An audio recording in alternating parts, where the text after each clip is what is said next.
one on YouTube. Right. Problem. The rain won't stop. That's why I'm indoors. That's why I'm in the bedroom. There's nothing to do. It's been going on now for days. Actually weeks. Actually over a month. It has barely stopped raining since I got back into the country, which was the end of November.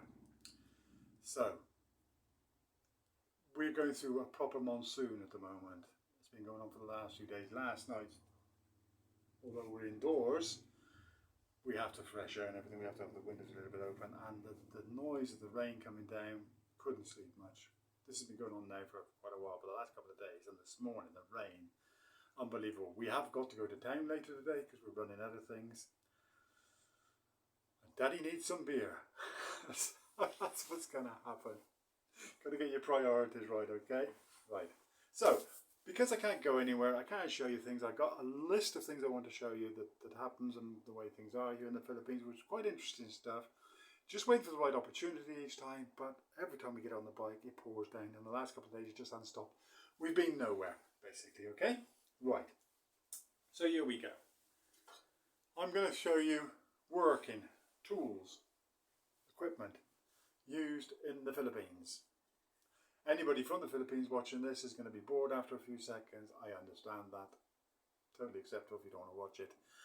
You're going to be thinking, what the hell's he talking about? Right, okay, so let's start with the good old-fashioned Filipino machete. Now, this is the tool. This is years old, as far as I'm aware. This is the tool for everything. Garden. Everything. So, it's not just used for cutting down branches, which it will do. It's as blunt. Okay? Blunt as a witch is you know what. But it will cut things down. The reason behind that is it's heavy. It's quite heavy, not over heavy, but it's top heavy if you like. So when you swing it, there's quite a bit of force behind it. So it is really, I mean, it's seriously, look at that, it's blunt. It's blunt. It's almost sharper the one end as the other. So I sharpened this once, waste of time. First thing the family did with it was use it as a spade and a shovel, which is used, that's what it's used for as well as cutting down things. So it will cut a few branches down because of the weight behind it. It's mainly used here to dig the garden over, although I've invested in 2 trowels and the best spade I could find, which is difficult here. It's basically a shovel, but it's a heavy steel one. So there's no such thing as a spade yet, hence they use these. But I did find one eventually. So no, not good enough. This is what the Filipinos use, and that's the end of it. So they'll dig the garden over this, they'll do the weeding with this, you know, they'll cut the grass with it, they'll do everything with this. Okay, so that's their machete. Multi-purpose gardening tool. Okay, very, very cheap. Like I say, no point in sharpening it. It was probably sharp when it was first bought, but you can see these now in town in the market. You see these all the time. But I wouldn't buy one for a very good reason, which I will show you in a minute. But check this out. I've just found this today, and I was finding the other machete. Check that out. A tiny machete, exact the same type of a handle. This was down behind the cupboard in the kitchen. Didn't even know we got. Sally says her mum likes to use a lot. Now this makes a bit more sense for sort of weeding and planting and whatever, because it's more agile. It's lighter. It does make a lot more sense. Again, it's blunt as blunt. You won't be able to cut any of that because there's no weight behind it because it's tiny. So you get a comparison. That's the big one. That's the little one. Okay, so there you get the idea in the different size and weight of them. That thing is just tiny, but nice piece of equipment. If you have a nice holster for that, you can get a really good edge on it.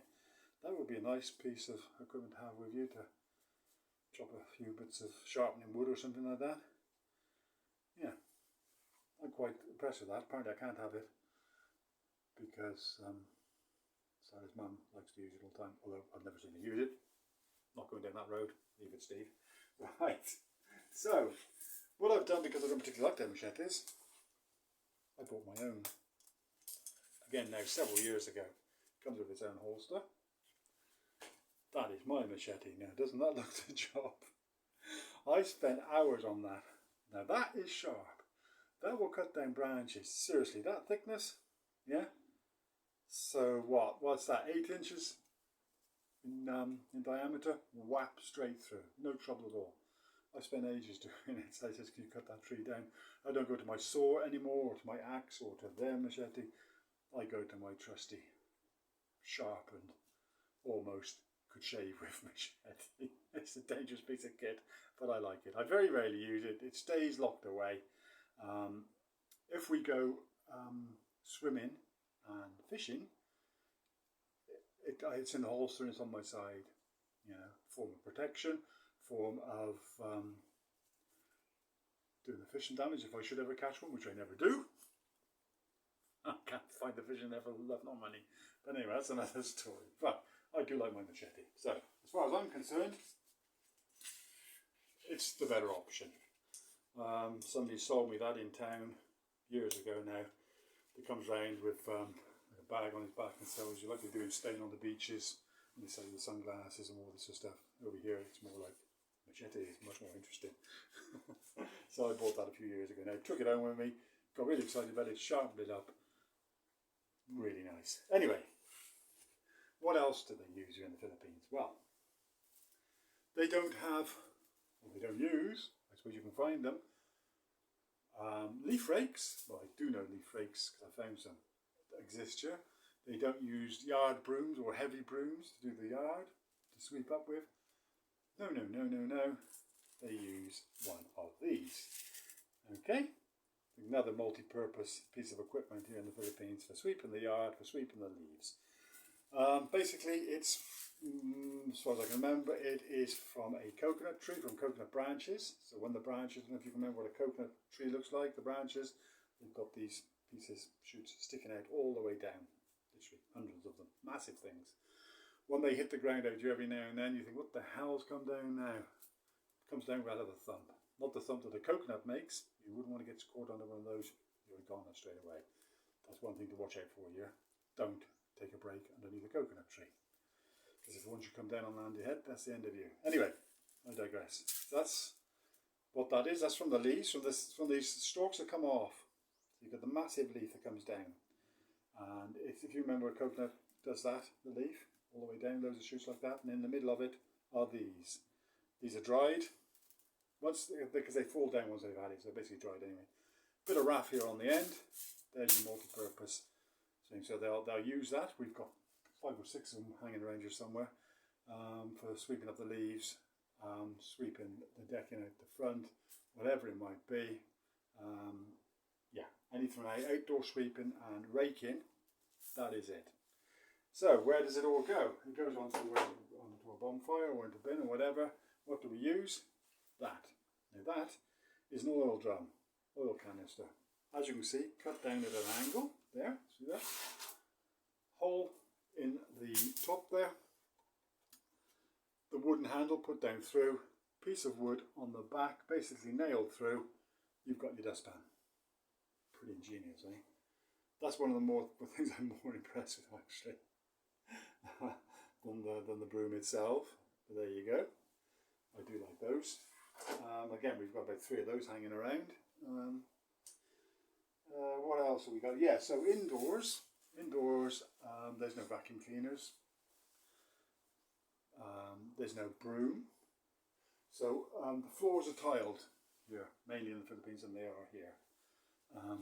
So it's a hard floor. So there's no carpets. There wouldn't be no point with the dust and the flies and mosquitoes and God knows what.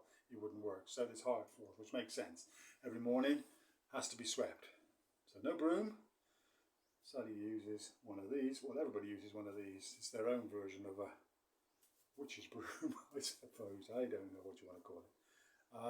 Made of bamboo, as you can well see. You can buy these everywhere. Now, what happens here a lot is people come with their motorbike and sidecars full of items.